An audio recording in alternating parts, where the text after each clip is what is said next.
Hi friends, good morning. Morning అంటేనే busy. పిల్లల్ని స్కూల్కి పంపించడం, టిఫిన్లు పెట్టడం, క్యారేజీలు సర్దడం అంతా హడావిడిగా ఉంటుంది కదా. బియ్యం ఏరుతూ ఈ సంగతి ఎందుకు చెప్తున్నానంటే, మనకి ఉదయం పూట హడావిడిలో ఇలా బియ్యంలో పురుగులు రాళ్ళు ఇవి ఉన్నాయంటే క్లీన్ చేసుకొని అన్నం వండి పిల్లలకి క్యారేజీ పంపించాలంటే చాలా లేట్ అవుతుంది కదా.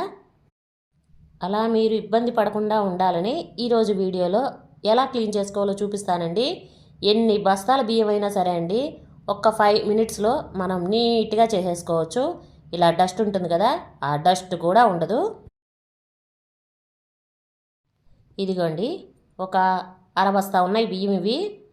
మీకు ఇవి కొంచెం బ్రౌన్ కలర్లో కనిపిస్తున్నాయి కదా, ఇవి పొట్టు తీసిన బియ్యం అండి. అంటే పొట్టు తీసేసి ఒక పాలిష్ కొడతారు.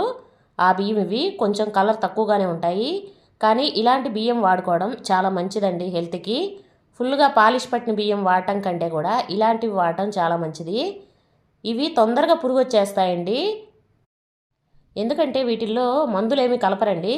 జస్ట్ పొట్టు తీసేసి ఒక పాలిష్ కొట్టి ఇచ్చేస్తారు. అందువల్ల తొందరగా పురుగు వచ్చేస్తాయి. రోజు ఉదయం పూట పొద్దున్నే చాట్లో వేసుకొని బియ్యం వేరాలంటే కష్టం కదా. అందుకని ఒకేసారి ఈ బియ్యం మొత్తాన్ని క్లీన్ చేసేస్తున్నాను. ఒక్క పురుగు పొట్టు ఏమీ ఉండదండి. ఒక 2-3 నిమిషాల్లో నీట్గా క్లీన్ చేసుకోవచ్చు. ఎన్ని కేజీల బియ్యం అయినా కానీ మనకి చాటలు ఇలాంటివి కూడా అవసరం లేదు.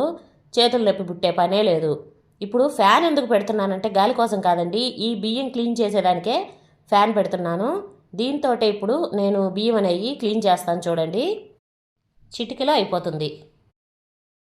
మిల్లులు అవి రాకముందు బియ్యం ఆడిపిస్తారు కదండి, అదే బియ్యము దంచుకునేవాళ్ళు ఒడ్లు తెచ్చుకొని వాటిని చాటల్లో వేసి కొంచెం ఎత్తులో నిలబడి గాలికి కిందకి వదిలేవాళ్ళండి.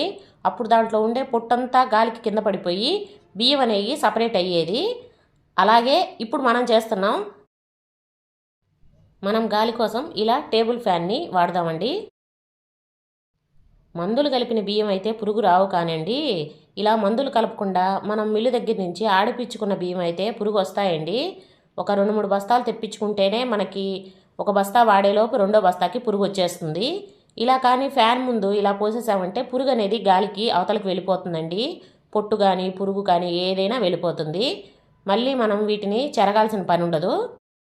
అసలు పురుగు పట్టకుండా ఉండాలంటే ఎండిన వేపాకు కలుపుకుంటే అసలు పురుగు పట్టవండి. ఒక్కొక్కసారి తెలియక ఇలా పురుగు పట్టేసిందంటే మాత్రం వీటిని ఇలా క్లీన్ చేసుకోవచ్చు. ఇవి నార్మల్గా షాపుల్లో కొంచెం తక్కువే దొరుకుతాయండి. మనం రైస్ మిల్ దగ్గరికి వెళ్ళామంటే మనకి ఇలాంటి బియ్యం అనేవి దొరుకుతాయి. ఒక 2-3 బస్తాలు ఒకేసారి తెచ్చి పెట్టుకున్నామంటే సరిపోతుంది. ఎక్కడన్నా పురుగు వచ్చింది అనిపిస్తే ఇలా కానీ చేసామంటే తొందరగా పోతుందండి పురుగు అనేది. బియ్యం తొందరగా పురుగు పట్టలేదు అంటే అర్థం ఏంటంటే దాంట్లో కెమికల్స్ ఎక్కువ కలిపారు పురుగు పట్టకుండా ఉండేదానికి అని అనుకోవాలండి. మనము షాప్ నుంచి బియ్యం తెచ్చుకున్నప్పుడు చిన్న పురుగు కనిపిస్తే చాలండి, రిటర్న్ పంపించేస్తాం మనము. అంటే దాంట్లో కెమికల్స్ తక్కువ ఉన్నాయని అర్థం చేసుకోవాలండి. ఊరికే రిటర్న్ పంపించేయకూడదు. ఇలాగానే పోసుకున్నామంటే పురుగు అనేది ఊరికే వెళ్ళిపోతుంది మనకి. ఈ విషయం నేను ఎందుకు చెప్తున్నానంటే మాది కూడా రైస్ బిజినెస్సేనండి. బియ్యంలో చిన్న చెక్క పురుగు కానీ చీమలు కానీ కనిపించాయంటే రిటర్న్ తెచ్చేస్తారు. ఎందుకనో అర్థం కాదు, కెమికల్స్ తక్కువ ఉన్నాయని ఎందుకు అర్థం చేసుకోరో. చూసారు కదా ఎంత ఫాస్ట్గా నీట్గా క్లీన్ అయిపోయిందో. డస్ట్ కూడా బయటకు వచ్చేస్తుందండి. తౌడు ఉంటుంది కదా, ఆ తౌడు కూడా వచ్చేస్తుంది. సన్న తెల్ల పురుగులు చెక్క పురుగులు ఏ ఉన్నా సరే వచ్చేస్తాయండి నీట్గా యువతలకి. కాకపోతే కొంచెం ఓపెన్ ప్లేస్లో ఇలా కానీ పోసుకున్నామంటే దుమ్మంతా ఇంట్లోకి రాకుండా ఉంటుంది.